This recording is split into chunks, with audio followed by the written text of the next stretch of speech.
The Gorecast is brought to you by American Horrors, the greatest uncut horror channel in the world. 24 hours a day, 7 days a week, all horror. Also brought to you by iBleedIndie.com, your one-stop shop for all your horror rentals and purchases. Don't waste $10 on a soda, relax at home with iBleedIndie.com.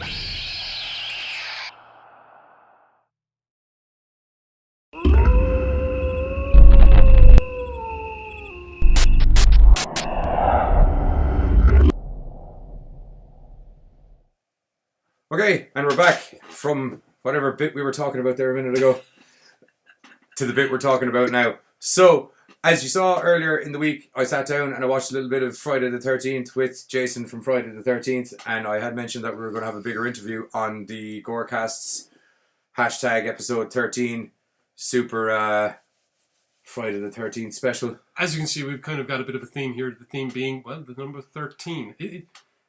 Indeed. 13. Indeed. Oh, okay, one sec. Ari's video seems to have frozen up. That's okay. Don't worry, Johnny can fix it. Why is it never easy? It's okay, keep talking. We can still hear you, Ari. Hey! So I can see you guys. Yeah, How it's you all doing? cool. It's all me. cool. It's only the people It's live. me, Ari Lehman, the first Jason Voorhees from Friday the 13th. And I want to say a big hello from Camp Crystal Lake to everybody there in Ireland. I miss Ireland. I love Dublin. I want to go to Limerick, where my friends are right now. They're in Limerick. There we go. Can you hear me? Yeah, we got you there. Sorry, we have trying to. We were having some technical issues with your video, but I have it all sorted now. We just couldn't see you. Now we can see you. Take two. Well, yeah. Can you see me now? Yeah, we can see you. Should I? Okay. All right. Maybe there's a way to refresh or something. I don't know. Anyway. No, you're all fixed. That's great. Okay, good. Well, here, this is even more comfortable. Hey, how's Nice. it going? So, now that everyone can actually see Ari Lehman, well, you could see him, but it was just his head frozen. So, we've been, because it's the 13th episode of the Gorecast, we've been doing a little bit of a Friday the 13th special. We've just covered most of the history of the Friday the 13th franchise, a little bit of the mythology behind it. Yeah. That's awesome. I hope you talked about Betsy Palmer. Betsy Palmer came up in it. Betsy Palmer, I specifically had said to kids we're going to not super get into until we had Ari on. In Friday the 13th, she also shared the same birth date as my mom, November 1st. That probably stuck in your head even more so. Yeah. Isn't that wild? There you go. Craziness. So how did you end up being cast in the film? Yeah, because you were kind of an unusual age to be cast into a horror movie for, like, in Oh, the killer. yeah. Oh, no, that's a good question. Well, the whole way it came about is actually rather interesting because I had been in a film called Nanny's Orphans, Okay. which was a comedy It was like that couple was years. about a ragtag bunch of inner city orphans that wins their orphanage back from the mob in a soccer tournament. And it was directed by Sean Cunningham. Oh, okay. So that's the whole thing. He wanted to do it. Was like the Bad News Bears of soccer. Yeah. And it totally wasn't going anywhere because in those days, Americans were not interested in soccer in the least. No. Part of And that they movie with, they Rambo. shot it at Cosmos Stadium. Werner Roth and other great soccer players were in this movie. But, they didn't want to distribute it. So I got a phone call. Ari, it's Sean. We basically have this much time and this much budget. Can you come down to the office right now? We have a new part for you. And I was like, well, all right. And I got down there. Famously, they handed me the wrong script at first. Oh. They What had was the script handed for? me a script, and I was 14, and it said, the counselors go off to make out in the woods. And I was like, wow. I am in. So he said, no, that's Kevin Bacon's script. He said, this is your script. So the first thing a little actor does is he goes through to see how many lines do I have in this movie. But there were no lines. I'm going through page by page, no lines. No, I'm like, what's going on? So Sean sat me down. He said, Ari, you're going to be the monster. And so that was it. I was like, okay, fine. I'm going to be a monster. Okay. Monsters don't need to talk. Great. Yeah, darn tootin'. You're going to grab this girl. You're bringing her in the water. Okay, great. And, what happened on the set is even more hilarious because, for certain reasons, they wanted Adrian to appear very scared. And the best way to do that, of course, is to actually be scared. But you don't want to actually scare something. And Adrian, bless her heart, had been through the whole thing with Betsy, where Betsy actually slapped her, and I don't know. It was all to create this effect, but anyway, bless Adrian for doing such a great job. She's a wonderful person, and so at that point they said, Ari, you're not going to be able to hear me say action when you're underwater, so you're the director. When the bubbles clear, just come out of the water and grab Adrian. And so I was like, I'm the director? I'm the director?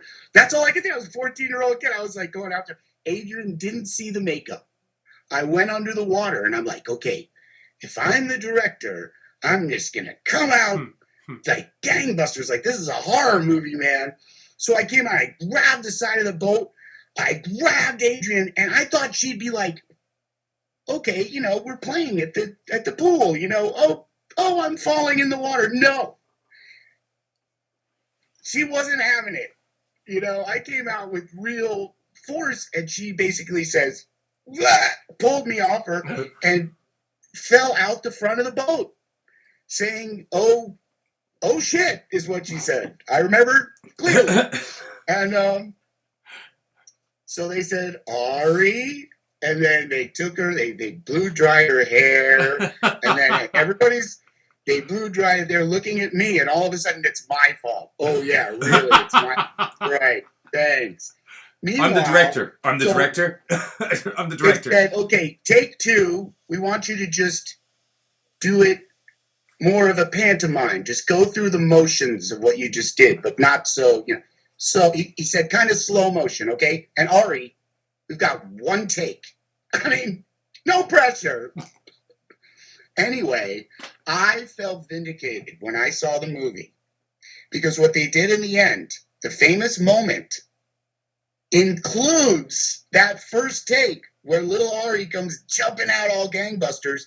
That's that close-up where Adrian's face changes into complete horror and they cut it. And then it's a composite. So at first you see part of take 2, then they go into take 1, and then back to take 2. And it worked perfectly. And I'd like to think that Sean knew what he was doing, and I don't mind taking the blame. Well, he knew what I would do. Sean seems he to know what didn't he's tell doing. me to do that, though. In fairness, he didn't say grab her like this. So there you go. And even Tom was looking at me. Ooh, I felt like there's a great picture of the beginning of the second take. It's kind of a famous picture, and I'm being chastised by Sean. No. Bold boy. I know what I told you, but you took it too literally. In the end, you gotta break some eggs to make an omelet. Oh, 100%. Sure. We were doing a bit on The Evil Dead a few weeks ago, and Sam Raimi used to enjoy quite literally poking Bruce Campbell with a stick after he messed up his leg just to get realistic reactions. Yeah, get him good and riled up. Oh, no wonder he looks so annoyed at those scenes. Yeah, pretty much. I hope he put a rubber tip on that stick. Oh, my God. No, I think it was all wood. Well, that takes a strong actor to keep your composure under those situations. There was a chase scene, and apparently Campbell messes up his leg. So afterwards, because his leg was messed up, Raimi every now and then would start poking him with a stick just to get a Well, he is a great filmmaker. Hey, there you go. If you can get your actors to give you the reaction you need, then by all means, I suppose you torture them. Do it to me at any one point. Oh my gosh, I hope not. True. And I will say this. I mean, look at that new Evil Dead TV series. Oh, it's amazing. And he's great on that. I mean, he's just great. And but of course, yeah. I mean, actors do have to be, given these situations. But when you get into, I'll say Tom Savini really helped me with that makeup thing, man. The first time they put that makeup on, you knew what you were. But they waited again, even to scare me. They waited till everything was done. I didn't see in the mirror. And then they turned, it was like a barber chair, and they turned it around, and all of a sudden I was looking in the mirror. And whoa, that was, wow. I'll never forget that moment. And, it was kind of like do or die. They left the studio. Tom and Tasso left the studio and left me in there to confront this little Jason, And, I'd like to think that in that moment I kind of, was scared, but then I got over that fear and kind of owned it, and kind of internalized it a bit. It was the 70s, and the way we looked at things, I was like, I'm going to do this for those kids at the back of the class, those kids that nobody talks to. And then when I saw the way they had Adrian, and she looked like one of those kind of snotty kids. So what can I say? And that is part of Friday the 13th. I think anybody will agree that if there's any tension there that kind of mimics the tension of Halloween, where in Halloween it's the suburbs. Yeah. Everything's perfect.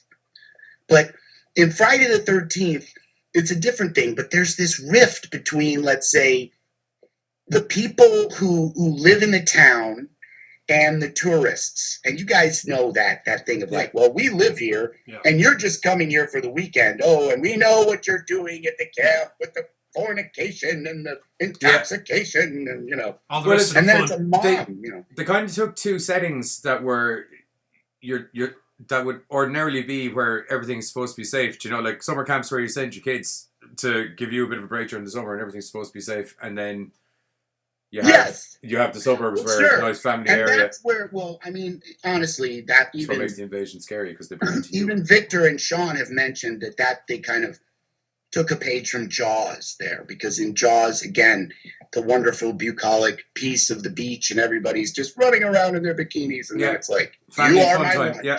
Well, to be honest, both of those films, they really brought about the notion of setting up the destruction, basically, of the peaceful setting via horror, if you get me. Definitely. I'd agree with that. I've found sometimes that you can go to more extremes with horror by first setting up the most idyllic situations for those scenes to destroy in the first place. It's kind of as good as it gets, and then as bad as it could possibly be. Oh, yeah. Well, Edgar Allan Poe always said, we need, horror needs that moment of a beautiful woman who's totally vulnerable. And, but it has to be set up with sweetness. And, of course. And, those are those archetypes. But I think in Friday the 13th, too, that we're playing with those archetypes, because you have two kind of androgynous kind of women who are, in the end, doing the battle on the beach. This was maybe not echoed throughout the series of Friday the 13th with the great Jason character who, I don't know, that now, he's almost become a mythological figure. And in fact, on the new first Jason album, what a segue, our art is a star chart where there's a Jason Voorhees constellation. Okay, can you imagine this? And also, Mama Voorhees and little Lake Boy are constellations in the sky over a campfire at Camp Crystal Lake. Art done by Scott Jackson. I just saw it last night around midnight. It's fantastic. And I sent it. Now, I know we're going to talk more about this later, but the band was signed to a label in Germany and to a label in New Zealand. And when they saw this artwork in New Zealand, they just went nuts. They loved it. So. That's great. I suppose Jason is like a myth. He's become a whole other entity outside of the storyline of Friday the 13th, Part 1. He branched out from just the kind of... Well, to be fair, the character himself didn't really start developing, I don't think, till the second film, and even then, well, the third film. Yeah. The third film was when he got. No, that's true. That's true. At the first part, it's just kind of that, a moment of It's the background story. I'm glad that I got to be that moment, as it were. But yeah, your character in the first film was basically developed the it in catalyst for all Part this. 2. Okay, in part 2, he has, he's hiding his face with the burlap sack, and there's some other stuff going on. I think in part 3 we have with Sir Richard Brooker, Yeah. Who got his wings, as everybody knows, but he was also, a great stunt man. He was an acrobat.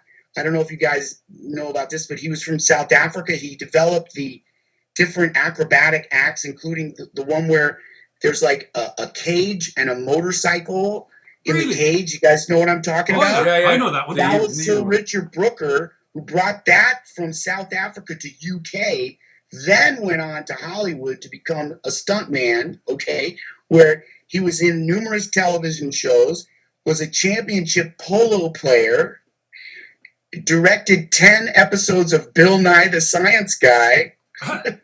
He developed a camera system for that chef Gordon Ramsay. Gordon Ramsay? Yeah. The Sizzle Cam. That was developed by him. The thing that goes in the cooker. So yeah, he was a very remarkable individual. That's and cool. So and he was part 3 Jason. He was the person who brought about the famous hockey mask. Yeah. In that 3D moment, and it all came together because of 3D. That mask. When we're shooting film, very often there's a stand-in. Okay? Yeah. And these guys had to focus 2 cameras to do every 3D shot. It was a big deal. So, I'm not saying for externals. I'm saying like to do old-fashioned 3D. This is original 3D before digital. Yeah. So they needed a stand-in, and they found that they could use this hockey mask as a stand-in for focusing. Okay? They put it where the face would be, and then it occurred to them, holy crap, pardon me, that's perfect. Let's try this. That's really how it came about. And then they had, because it was also due to the where they were shooting, there happened to be a hockey mask there. That also has something to do with it. But, Yeah. From what I understand, it was also due to the change of director on Friday the 13th 3 as well. He was a big hockey fan, so he just naturally ended up going for the hockey mask as well. Yeah, I've heard that too, yes. I think that was part of it too. Somebody had done documentaries on ice hockey, and they saw the mask. He'd shot a load of documentaries on ice hockey for NBC or something, I think. Getting back to the band, did I see something about you're going to Liverpool in the next few months or something like that? That's right. Yes. Liverpool HorrorCon had the wonderful presence of mind and just coolness of us out there, which I just really appreciate. And the timing is perfect because we just got signed to Eternal Sound Records for distribution in the UK and EU. Okay. Perfect. So that means we'll be all over the place, and we got to come out to Dublin and Limerick and Cork and all them places. And Galway would be good for you. Galway would be really good for you, actually. But another cool thing is that we've been well, first of all, the album is called "To Be a Monster," and inasmuch as the other albums spoke about Jason Voorhees, like Jason is watching, Machete is my friend, or Jason Never Dies, or Sink or Swim. Those were songs about Jason. But these are songs more about what's it like to be the guy who played Jason. Kind of philosophical stuff, kind of different. It goes a little deeper. So there's and it's really more of a funky rock album. Yeah. This was the album that, came from the heart, Sometimes you take that jump where you're like, I'm just going to be myself, not try to join the crowd and be a part of, I don't know, the other horror punk people who do that so well, and the death metal guys who do that so well. I love all of that. But, I'm from the urban thing. I'm from jazz. I'm funky. That's me. What can I say? I played in an African band and went to West Africa. I worked for Tough Gone Records. I was the crazy sideman who jumped up and down in all these reggae bands. So you're going to hear all that now. And what I did was I said, I'm going to come out and do me, And that's the album that got signed. The day after I released it, the day after it was finished, Eternal Sound Records said, we want this. And then Cats and Jammer Records in New Zealand said, we want this for Australia and New Zealand. Nice. So, you know, that's what's going on. We got some great songs there. You know, and if you go over to our YouTube channel, First Jason, you can hear a clip of Melodrama of the Modern Age. And there's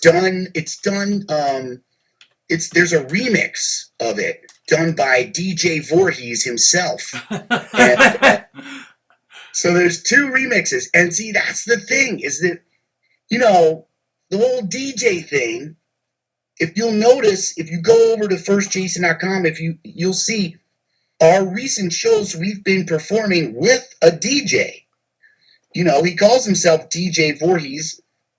He's actually one of the top Chicago DJs, but, you know, that's a secret. He's actually 2 of them. Give people a look at your, give people a look at your YouTube page there. We have, the show starts with the voice of Mama Voorhees. Do you know there was a little boy who drowned here?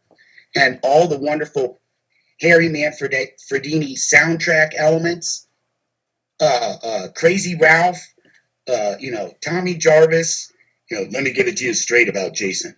The killer that died was, you know, all of those things he's incorporating into the music, and you know, it takes it to the next level in terms of an audio experience.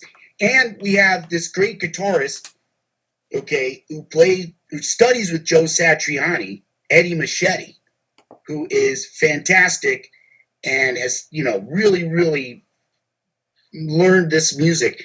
So we can travel. Now get this, I can travel anywhere, just me, my electric machete, and Eddie Machete, and we show up and we work with local DJs, because those DJs have followings in the cities where we show up.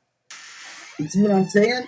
So this way we're making the most out of this scene instead of fighting against it. Hey, a lot of these DJs are into horror, and it's a lot of fun. So here, DJ Voorhees in Chicago, he's actually scratching, you know, full on scratching the sounds of everything from Psycho to Godzilla. I mean, forget it. It's amazing. It takes on a whole new texture. And let me say this. The last show we did, I mean, I'll admit it, it was the younger part of the crowd, but they stayed right by the stage, and they started singing the songs back to us after hearing them one chorus. Nice. And they're singing back to me, to be a monster, I got what it takes to be a monster. These kids were bouncing up and down, and it's because there's something about the way that DJ the beats and effects hit the room. You know, it hits you in the chest, you know. The vibe, just the reverb from the speakers. Good vibration. Yeah, exactly. That warmth. That's such an important thing. It's like it just, you know, just... Music to swing an accent to someone's face, too. So we're making the most of that, you know. Yeah, it's like a beat as big as Jason Voorhees. Yes, Mazel. She's like... Mazel's agreeing with you. She wants to drop the bass. I think she saw a squirrel. So, outside of First Jason and stuff, I hear you're in a couple of new movies that are coming out. Yes, thank you for asking about that. Well, you showed me the trailer last week, and I was it's Grindhouse to the max. I absolutely love it. Which one are you on? The Barn. The Barn. The Barn. Oh my gosh, yeah. The Barn. I played Dr. Rock. He's the video DJ. I really think that in Ireland they'll have a lot of fun with The Barn. Yeah, because we're actually... 80s, they did, you know, so many times, my friends, people have come to me and they say to me, Ali, we're going to do an homage. We are doing an homage, an 80s homage. You know, oh man. But these guys got it. They hit it. They really did. It's the fun part. And they've even got a video game to go with this. So if you get in the double disc, you get a video game that goes with it. Oh, like it's a lot of fun. Cool. I watched the movie. They had a screening in Chicago. There were so many people there. There was no seats for me. I couldn't even sit down. So What? I had to wait. You had to wait to see your own movie. You know, man. But it was cool because I got to. I have a buddy who's part of another theater, so they said, "Oh, but we'll screen it for you private." Okay, well, I suppose that's kind of better in its own way. Entire cinema to yourself. I've done it before by accident. It's awesome. Okay, so Ari, we're going to cut to the trailer for the barn really quick to let the people see it, and then we'll be back with a little bit more of a chat with Ari. They'll still be able to see us. You can talk over the trailer if you want. Give us narration. Big faces. Coming soon from Nevermore Production Films. Be careful where you walk. Does that sign say death film? Be careful what you mock. Dude, this legend is bogus. The monsters aren't real. And most importantly, be careful when you knock. Because if you don't, on Halloween night, 3 unholy creatures will come out to bite. The Barn. Introducing, in ungodly order, Hallowed Jack, the Watcher of the Pumpkin Patch. Candy Corn Scarecrow, the Protector of the Harvest. And the Boogeyman, the Guardian of the Barn. 3 demons whose only desire is to collect the flesh of the living and take it back to hell.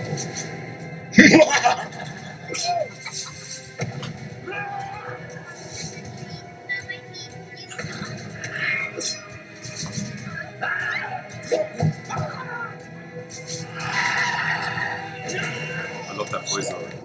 Mitchell Mussolino, Will Stout, Lexi Drips, Cortland Woodard, Nikki Darling, Nicholas Joshua, with Ryan Nogi, David Hampton, and Ari Lehman, the first Jason Voorhees. There's himself. This Halloween, you are their treat.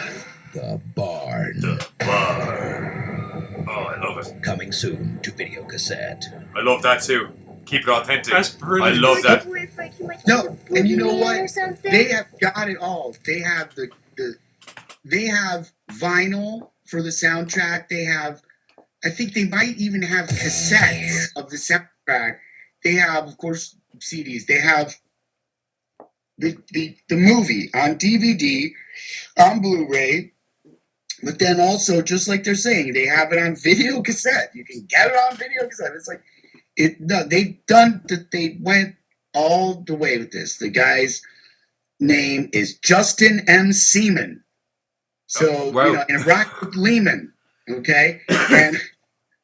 But he's a cool guy. And he did that. His team out in Pittsburgh, Pennsylvania, I mean, it's just one of those situations where you have a good group of people who got together and made the most of their resources and had a good team. The thing that really, if you really look at it, I mean, they're getting awards all over the place. But what it is, it's lighting and angle. They're making 100%. Angles are interesting, and the lighting is good because no one's going to look beyond the lighting if it's not good. And then the angle thing, that's a horror thing. But you also need a guy that, like, people don't understand how much doing different sorts of lighting can absolutely change the entire mood of a scene by the way it's lit. Oh my gosh. So if you don't know someone that, if you don't have someone that knows what they're doing that way, you can make a very terrifying scene very, very bland, very, very quick. And it doesn't take, I mean, it's just, who knows? I mean, all I know is when I got in the set and they did a lot of it inside, and it was like, I was like, wow, this looks like the lighting from the set of a place in the 80s. So I was like, nice. They must be on, they must have been using those kind of lights and whatever. Which takes time. I mean, Justin really took time, and they fan funded it, and everybody's happy. So but I just think also above all that wonderful business shop talk, people just like this movie. Just go and enjoy it and have fun with it. That's what it's about. I think a lot of people are enjoying. In the last decade or so, last 2 decades now that I think about it. There's been a lot of throwback stuff, things from the 70s and the 80s, comic books, cartoon-wise, movie-wise, that are getting kind of reintroduced. There's a band, Stereo Nasty. their entire riff is that they deliberately sound like an 80s hair metal band. They went out of their way deliberately to write stuff like this, and I think it's like with the Barn, it's tapping into that niche of people kind of going, you know what? I remember when we had that gritty kind of almost scratchy sound at the back, because I love that when you were on about the voiceover and you could hear it in the audio. Oh, you know, the audio really reminded me of the old 80s trailers. Yeah, they kind of needle, almost like a needle on the record thing. Yeah. You know, it's brilliant. Well, I think you're totally. Yeah, you're speaking to the truth, man. Because like you look at this show, Stranger Things, so good. They're using that same idea to great effect. In other words, let's bring it back to the 80s. Why it reaches the parents, but also the kids love that kind of age when it's like the innocence and the fun, and it's something like in between the Goonies and the X-Files and all that good stuff. I like that comparison. Actually, that's very good. I think the other side of it is the 90s saw a lot of people becoming, I suppose the best word to say is disenfranchised. People got used to seeing things and thinking, it's cheesy, it's been done before. Right. No, that's true. And that's as a result, and they went different directions in terms of cinema in general. I mean, we started with stuff like Saw, and you had other levels and Paranormal Activity, and it just sorry guys. He's not a Paranormal Activity fan.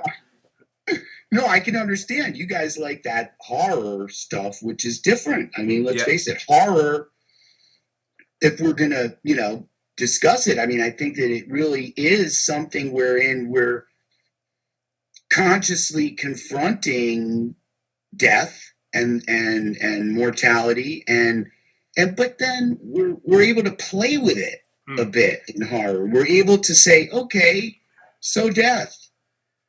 So birth. I think it's like it's not. Let's talk about this. Let's examine these portals, and in some ways, it's similar to comedy. I mean, Harry Manfredini used to always say to me, "Comedy is just horror dialed back, and horror is just comedy dialed up." He was like. Whereas, when Tim Conway takes 5 minutes to get across the office to get to the desk, that's hilarious. But when Jason comes in and kills somebody very quickly, that's horror. So, Yeah. Well, that could be hilarious as well, depending on how it's done. I'm sorry, but Jason X beating one girl to death with another girl in a sleeping bag, I never stopped laughing. That was actually before Jason X. No, it's in Jason X. It's in Jason X, but it's no, he's right. No, you're both right.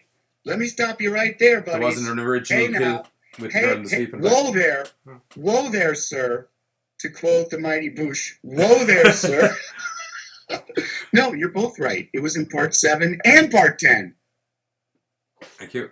Because in part 7 they did it. In part 7 he slapped the girl off a tree with a sleeping bag. He's on the holodeck and they redid it. Yeah. So you're both right. So in Jason X, it's on the holodeck where he puts a girl one girl into another girl. He ties one girl into a sleeping bag and then gets another girl in a sleeping bag.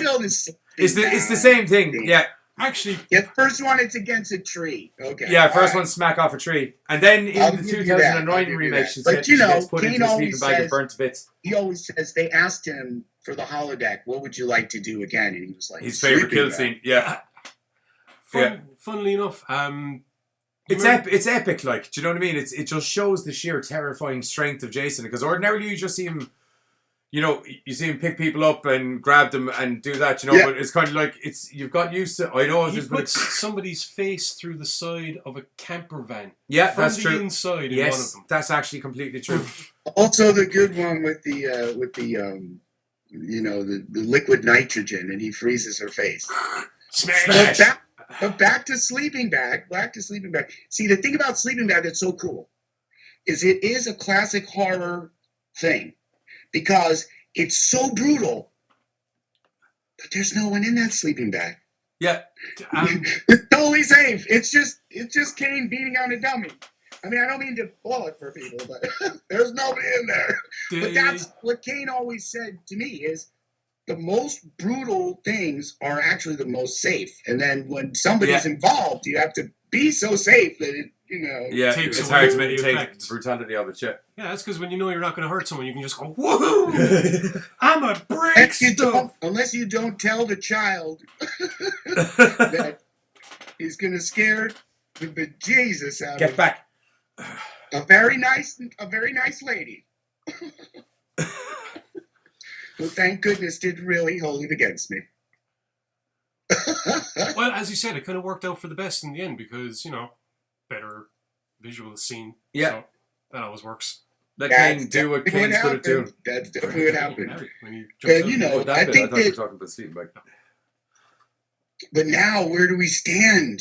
We were about to have Friday the 13th in October. It's now And happening now- 2018, I believe. Yeah, I believe. I'm very intrigued to see it done in this found footage. No! I think this is the kind of story where the found footage could actually play to it a little bit. No! You could be absolutely correct. Unfortunately, the fans are not into a found footage idea. I But I think that there's something to be said for bringing in new technologies. Like, let's say Jason texts you. He texts you. He's like, thanks. Yeah, exactly. Exactly. He's like, You "I'm send right behind Jason you." a joke. He responds by going cha cha cha ha ha ha. See? I hate him. I'm like, Jason, man, I know you can't talk, so I gave him a phone. He texted me. Thumbs He's like, up I'm right symbols behind everywhere. you. Turns out it was all a big misunderstanding. We're grabbing drinks after the camp. Beers on him. What would That's Jason Jason in the city. drink, What would he drink? Yeah, how does he take his coffee? Black. With Scream! Ah! That was terrible. Oh my god, that was actually terrible. Sorry, dude. Actually, is it supposed to be a Maybe reboot? it's Bailey's Irish Scream. Ah! I'll accept that. Bailey's ice cream, yes. Is it supposed to be a reboot? Is it a reboot Do or you is it a like sequel to Bailey's? 2009? It's a standalone again. Ah. He was saying was that the movie coming out in 2018, is it a reboot or is it a sequel to the reboot from 2009? And I said, as far as I know, it's a standalone again. As far as I know, it's a standalone because it's a different group of kids doing the found footage thing. Gentlemen. I genuinely do think, I know all the fans are saying, You know what I would say? Here's my 2 cents. if you okay, mind. drop them in Is, my bucket. The involvement with the new video game Oh, I can't wait. that will determine, the fans' involvement with the new video game will make new stories. We'll make new ideas. We'll make new concepts. And there's the technology all there. And, maybe it's Jason versus robots. I don't know. But I've always felt that, if anything, what Jason represents is like the unstoppable force of nature. Yeah, 100%. It's like you're dark in the woods. It's man versus nature, and it's like a tidal wave. You don't have much hope. It's like if a tornado just happens to show up, you're gonna be like, "Hey, look!" That's kind of like Jason. Okay. So outside of First Jason and outside of Mossel's freaking out. Outside of First Jason and outside of being in the barn and everything like that, you have a lot of really cool merchandise that you have out and about that you're able to purchase. I have personally picked up a whopping massive machete. Nice. Jason's Okay. cool. I had to put the dog outside. Yeah. Okay. Hang on, Is that code? here. Oh, honey, stop it. There she is. Oh, man. Okay, talk to me. I was saying outside of the Barn movie and First Jason been on tour over in Liverpool and the album and everything coming out, you have some very, very cool. Well, I'm also gonna be appearing at Newcastle.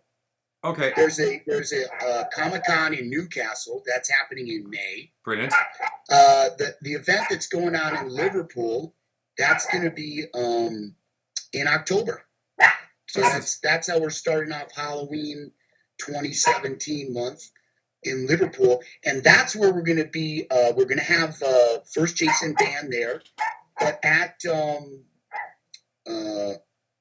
at Newcastle, it looks like as of today, I will have the copies of the new album for the event at Newcastle. So that will be there, which is going to be a lot of fun. And when you see the new artwork with, the Jason Voorhees constellation and the Mama constellation and the new music, and I just think it's a new time for all of this. I think that It's a new we've been through the reality TV part and the whole celebrity part and all that. I think it's time for us to get down and create content. Yes, will you thank guys you. agree? Thank you. Thank you. The man of sense. Well, and we should do it together across the pond, gentlemen. Across the waters. Sure, 'tis only a bridge. Yeah. There's no bridge. I lied. I won't lie to you. Atlantis is gone. I can water ski across. Believe me, man, trying to drive a bike over here at times, you'd be better off. Yeah. Hydrofoil. That's what you're looking for. It's all fun and games, so you get blown off the road by a storm. You have to put bricks in his we've got backpack. those winds here in Chicago, man. What you talking about? Chicago's Yeah, he's from the Windy City. Windy City. And I ride my bike. That's my thing. I'm like that old lady in The Wizard of Oz. Is that you too, bro? That's me, man. I'm like, I'm gonna die. So, people are like, you crazy, get out of the road, Mother you effers. crazy hippie. I'm like, Arr.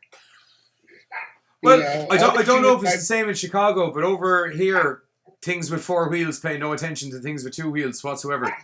Yeah, tell me about it. I'm like, but I'm pretty, I'm ornery. I'm like, I'll hit you right in the car. Yeah. I actually say that. I'm like, I'll punch your car. People are like, calm down. You're trying to run over Jason Voorhees, you crazy coos. You know what it is? It's when you're riding and you have that adrenaline. You're like, how dare one of these vehicular lazy people? Like, you definitely, I mean, come on, kids, you gotta admit, you feel this sort of sense of moral superiority. You're like, I'm riding a bike, dude. Look at you. I'm like, right? And what if somebody's in one of these, like, huge AT? Yeah. Oh, forget it if they're on their phone. Oh, my God. You don't even want to hear what comes out of this mouth. Oh, yeah. I've probably screamed worse. My wife, too. She rides her bike. She's amazing. She's forget it. The things, I'm like, honey, please.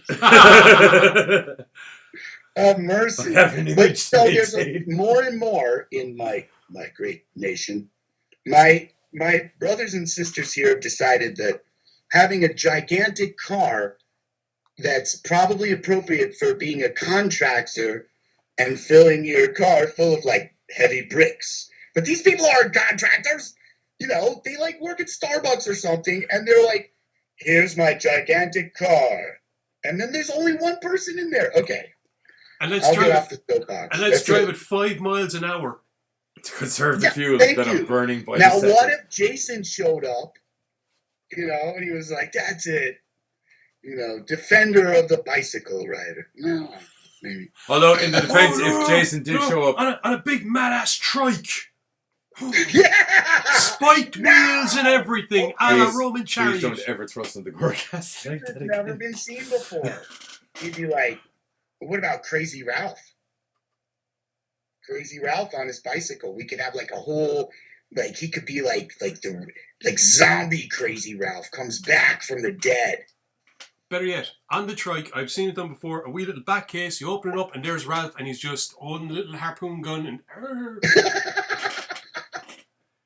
Perfect. And Jason's on the big track. I like it. We're going to make that happen.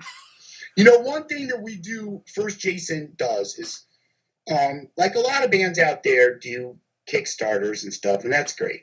But, what I think happens then is, like, everybody becomes your advisor. Yeah. Everybody. It's like, dude, blah, blah, blah, blah, blah. It's like, I just wanted to sing you a song. So, what I do is, I say, okay, buy some hot sauce. Okay? And my hot sauce is amazing. Okay? I've seen this hot sauce. The people, the Ghost vendors peppers, are like, why do you spend so much on this? No, that's because, okay, now. It's because ghost peppers are pricey. That's why. You have a machete coming. I have a machete coming, which I can't wait for. On Monday. See, it would be good if you could have it right there. I know that's why initially I had delayed doing the interview with you because I was hoping to have the machete. But you see, but okay, I'm sorry. Oh no, hey, well, look, come here. I'm a slightly further delivery than normal, so. This is the hard part about mail order stuff, but I'm happy to say that in terms of mail order, and I'm announcing this to the world, yeah, I'm definitely back on 100%. So yeah, and there's a bunch of overseas shipments that are going out tomorrow.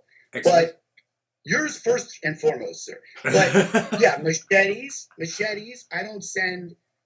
I send a 22-inch stainless steel machete. I mean, they're machetes. The deal. Okay, so in other words, for another thing, there's other things. As you've seen, we've come out with special glass items and all kinds of wonderful things.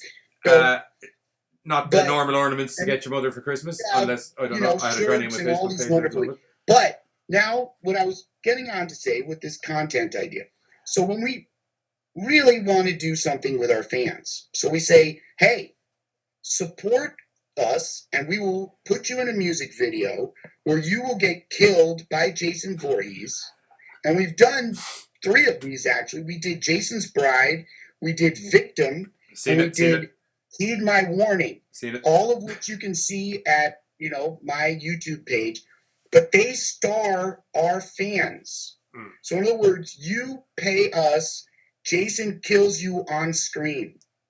So it's like we do in other words, I'm not just saying, send me some money to support my album. There are people who have paid us at a small level to help, and then they get their name on the album. Okay. That we've done. But, it's a few dozen. Because people actually expressed that they wanted to help. But now you can, if you live near Chicago, which is important, you can be a part of this. If you come over from Ireland and you want to be in this video, we're not going to charge you, okay? You just get up in the video. And we'll have Jason kill you mercilessly. But we're doing 2 scenes. We're doing a red carpet scene where Jason's on the red carpet. And you can see where that goes with all the paparazzi and the way I'm feeling about Hollywood now. There's always going to be a red carpet no matter what color it was. But on top of that, then there's going to be, a campfire scene. And a lot of this is just going to be really, really kind of just extreme visual stuff for the song to be a monster. And, but, this is a way we have fun with the fans. This way the fans get in a video that is going to be up online. And then when the people in New Zealand heard about that, they're like, we're going to put that on NTV Australia or whatever the equivalent is, over there. Kiwi thing. So we're all over that. And it's a start. So we got to get over to the Emerald Isle with all this goodies. Yeah, that'd be amazing. Filming a video. We will. Well, I'd love to do a video over there. Well, why don't we? Why don't when you're finished in Liverpool? Why don't when you're finished in Liverpool come over? That's not a bad idea. I've been known to share a video or 2. Well, I think but right after that we have something booked here in the United States. I think. But, okay, we'll figure it out. October is the month where all monsters work in October. That's for sure. Tell me about it. But I'm all over getting to Dublin and getting over to Ireland because I mean I'll say this without reservation that's one of my favorite places. I mean when I've experienced traveling to many places in the world, and I would say only 2 countries that I felt like when I got there. It was like you felt welcome. You felt like, oh, my friends, my brothers. It's like I grew up in New York City, in Connecticut. There's a lot of Irish people, a lot of Italian people too. So when I got to Ireland, I felt this, and then in Italy too, to some extent. But I got to say more. The warmth in Ireland is just like. I know that's what people say all the time, but it's the truth. You know, when you go there, you feel good and comfortable, and like, hey, I could just That's be the myself poutine. here. That's the poutine. So what? Poutine. Remember that fire water I gave you? The poutine. You guys, you know, I Lovely. was there, and I can say that for and that's pretty intense. I mean, although I have my own goodies, right? Indeed. People brought me some nice clover leaves and all that. Oh yeah, they are magical. Yeah. And I just, you know, I respect the wee people over there for letting me have a good time. Without I'm not that much shorter than you. Believe me, when I was in the Guinness brewery, I wanted to change my ways a little bit, but I you know, that's my thing and whatever. But you know, I think I should be commended at least a little bit for going to Ireland without. But I did when we were in that brewery or that wonderful pub that was by the graveyard. The Gravediggers pub. They gave me some, you know, non-alcoholic, me and the non-alcoholic beer, and everybody kind of moans. But yeah, you know, I like this stuff, so and I felt part of the good crack that was going on there. So you know. Right? Out of curiosity, now I don't want anybody to think we were smoking crack. But no, we most certainly were not. If you see the size in real life, I'm most certainly not on crack. For the American viewers, that means just a good time, and that's what we really it's did. CRAIC in Ireland, which is good time, and CRACK if you want to get effed off your face. Well, I remember being on that bus. Oh my goodness, that was wonderful. Yeah, you found out about the Donecker and a load of other crazy. And then we saw that castle, and we learned all about the Donecker. The Donecker. Which I think is a cool. I mean, man, that's a cool idea for a movie. If you guys don't do that movie, I'm going to do that movie. So somebody better jump on the Donecker. We'll get on it. It's just such a word. I mean, gosh, how come? I looked this up too, guys. There's no movie called The Donecker. Okay, well, we're going to get it. We're going to get on it. Okay. Yeah. Let's do it. Right, we'll do it. It'll be okay. So what? Is that The Donecker? Oh my god! It's so nice. It's so nice for once that the Gorecast is not the place and Faded with the Hellhound. Yeah. It's really nice. Out of curiosity, outside of the machetes and the very, very cool shirts that our viewers can't see at the moment, available from firstjason.com, what else are you able to get? Oh, you mean this shirt? This comes from this wonderful company. They're called Puck Hockey. Puck Hockey. Okay. That is amazing. You see their name here? There it is. Puck Hockey. I love that. Okay, and Puck, PUCKHCKY. They have a wide line of amazing stuff. This jersey is incredible. It's just puckhockey.com. They've got stuff. We've got. Forget it. There's caps. There's shirts. There's hoodies. There's zipper hoodies. There's merch up the wazoo. They also have of course, I'm one of the many cool people that they kind of hang with because, like, you got they have a line for Doyle. Okay, Doyle.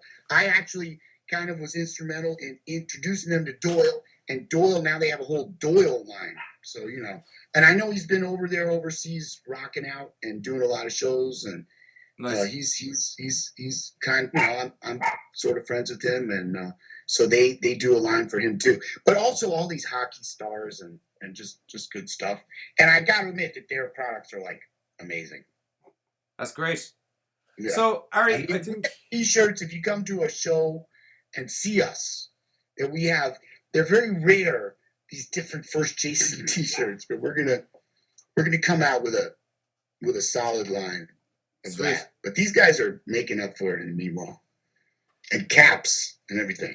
So I think on that, Ari, we have delayed you long enough. Now I have one quick question for you because we're going to give the viewers before we're going to cut away from chatting to Ari, and then we're going to come back and we're going to do a challenge, myself and Casey said ourselves, that we're going to try and break down all of the Friday the 13th movies in chronological order in about 20 minutes.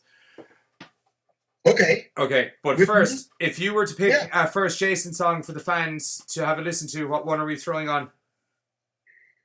Right now, I would say put Soul Seller up there. Soul Seller. Soul Seller. It's gonna be. Can you see it somewhere? It's either gonna be. Did I send it to you, or it's on? Is it on the If you YouTube go page? to Bingo. There's one. firstjason.com, you got it. Okay, perfect.